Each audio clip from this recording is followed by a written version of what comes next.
บวนแห่ยักษ์คุพี่น้องเพิ่นกำลังแห่เด้แดดบดแล้วมีแต่ผงงามๆพี่น้องปองปลายปีแรกเนาะที่จิวได้มาถ่ายคลิปพี่น้องมาแต่ละปีจะมามือสุดท้ายก็เลยบ่ได้เห็นขบวนแห่แต่ว่าปีนี้ได้มีโอกาสได้มาถ่ายเนาะทุกคนเนาะ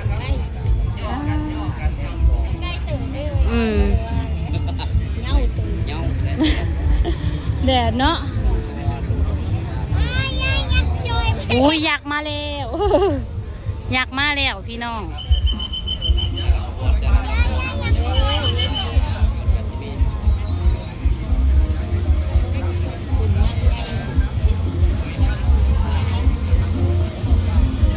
ยักษ์ใหญ่ยักษ์คุพี่น้องจ้า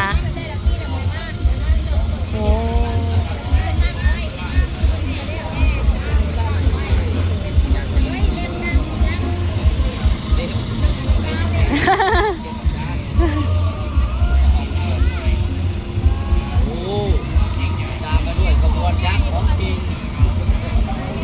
ป้าที่เป็นตะย่านแถวนี้บ้างยักษ์เดินดินพี่น้องโอ้โห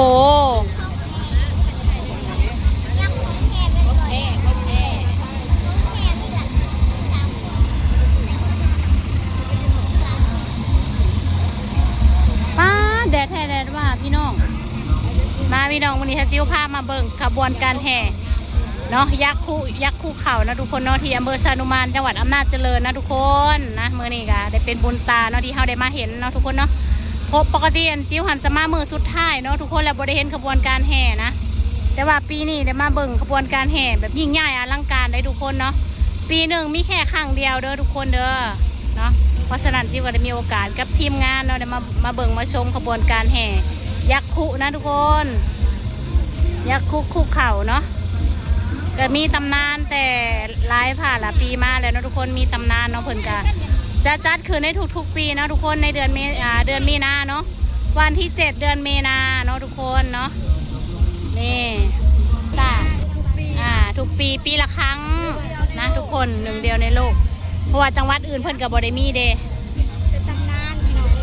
ยักษ์คู่เข่าแม่นเพิ่นคู่เข่าปิ่นไปทางบ้านเฮาทางบ้านเดินหินแม่นประวัติศาสตร์มีประวัติศาสตร์ความเป็นมาแต่ว่าเฮาบ่ฮู้ประวัติศาสตร์เนาะทุกคนก็คล้ายๆกับบุญนั่นแหละคือบ้านเฮาบุญบังไฟนะต้องได้จัดทุกปีเฮาน่ะกับบุญเดือนหินบุญนั่นนมัสการพระสาเดือนหินหลังจากแล้วก็สิเป็นงานนั่นเพราะว่ามันเกี่ยวของแม่น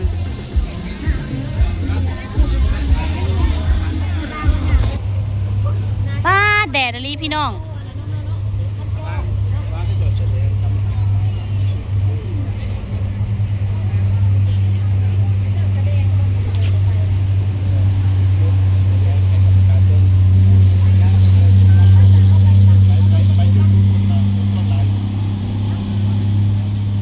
ไปทางไหน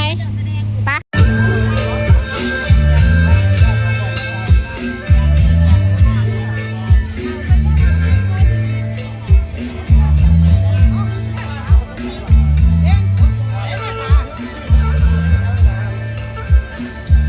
บรรยากาศพี่น้องคนหลายเด้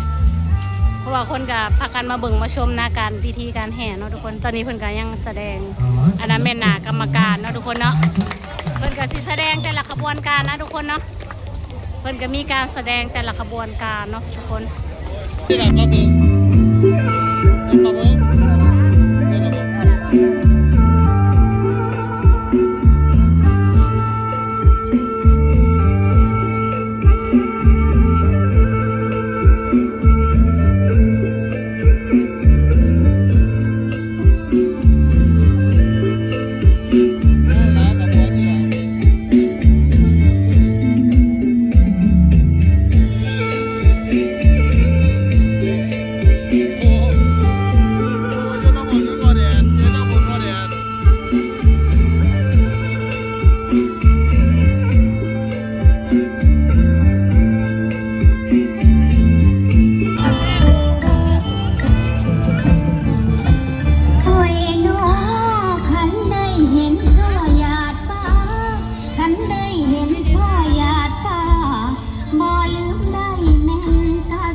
คุณครับบักโมกกับนี่นะครับอาหารน้ำกินครับน้องๆเลยได้ครับนอกจากนี้นะครับน้ำโขงของเรานะครับก็เป็นไปด้วยความสมบูรณ์นะครับหาปลานะครับนอกจากเล่นน้ำได้แล้วนะครับความอุดมสมบูรณ์นะครับในส่วนของแม่น้ำโขงซึ่งเราก็รู้จักกันดีว่าเป็นสายน้ำแห่งชีวิตนะครับ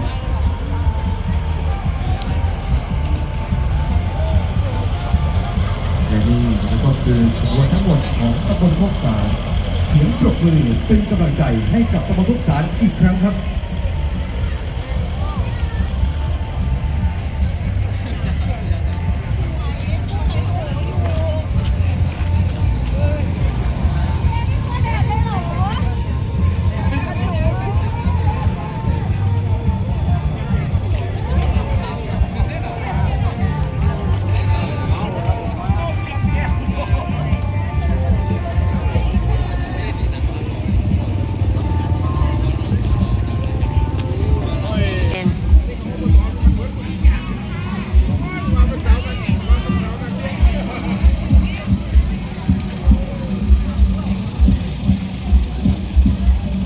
ยักษ์เขียว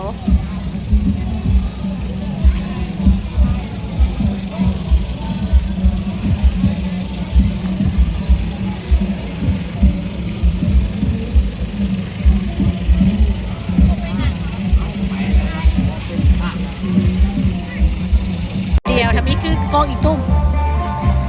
ทำนี้คือกองอีตุ้มนั่นนี่แล้วมันจะขาดกระบวนที่สองนะซ่าซึ่ง จิ้มกับยอดใช่ไหม มวน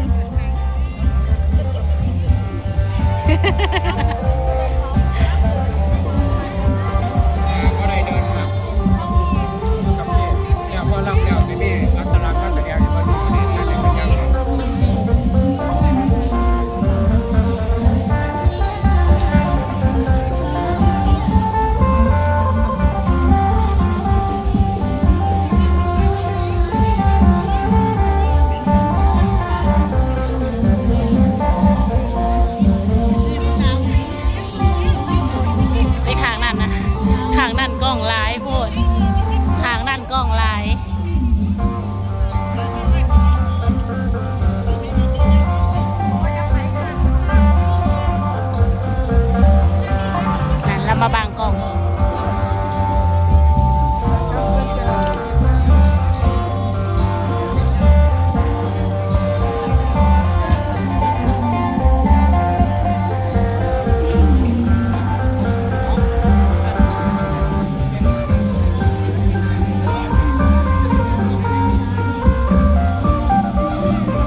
บ้านรับเมาแดดแล้ว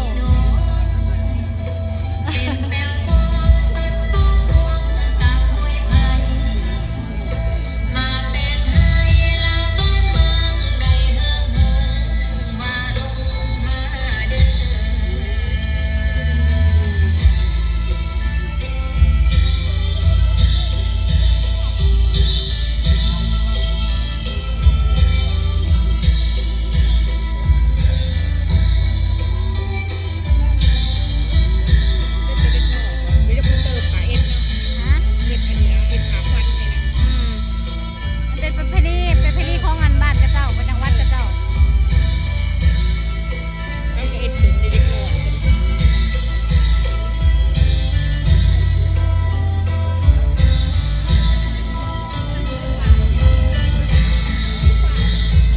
แม่หมอเหรอเนาะ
ตอนนี้ขบวนแห่กะเขามาหอดในแล้วทุกคนเนาะขบวนแห่แต่ละขบวนก็เริ่มทยอยกันเข้ามาแล้ว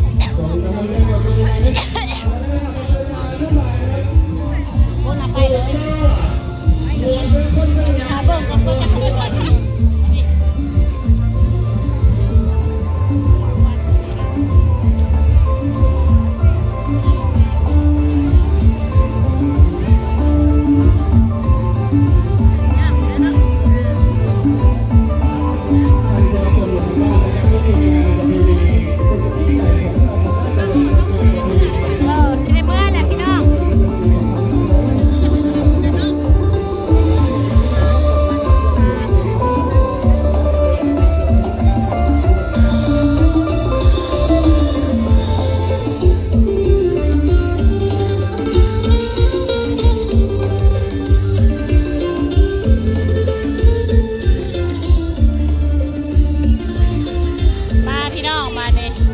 พอดีค่ำพี่น้อง4 โมงเรียบร้อยเนาะจิวสิขอจบคลิปไว้สำหรับนี้ก่อนนะทุกคน